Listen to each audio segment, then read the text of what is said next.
Вы планируете открыть общество с ограниченной ответственностью? В этом поможет Министерство юстиции Кыргызской Республики. Что необходимо предоставить для регистрации ОСО? Выбрать фирменное наименование. Обратите внимание, название вашего ОСО не должно совпадать с наименованием другого юридического лица. Как проверить? Через поисковую систему Единого государственного реестра юридических лиц филиалов. Данный реестр находится на официальном сайте Министерства. Подготовить и сдать следующие регистрационные документы. Регистрационное заявление по специальной форме, которое вы можете получить непосредственно при подаче документов на регистрацию. Решение о создании общества с ограниченной ответственностью. Образец решения можно найти на официальном сайте Министерства юстиции в разделе «Регистрация юридических лиц», приложение номер 2.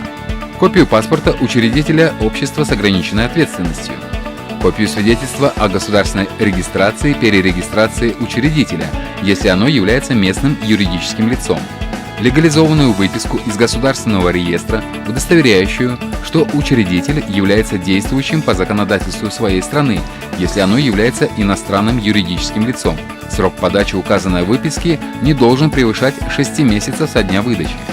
Копию паспорта руководителя создаваемого общества с ограниченной ответственностью. Что еще вам необходимо знать при создании общества с ограниченной ответственностью?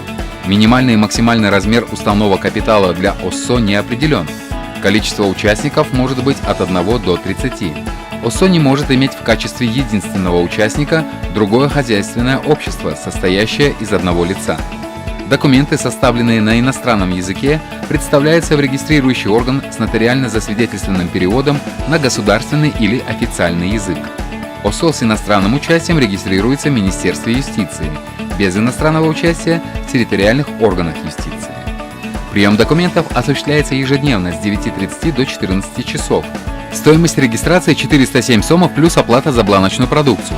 Срок регистрации в течение 3 рабочих дней со дня представления документов в регистрирующий орган. Выдача готовых документов проводится ежедневно с 14 до 17 часов. Министерство юстиции Кыргызской Республики всегда к вашим услугам.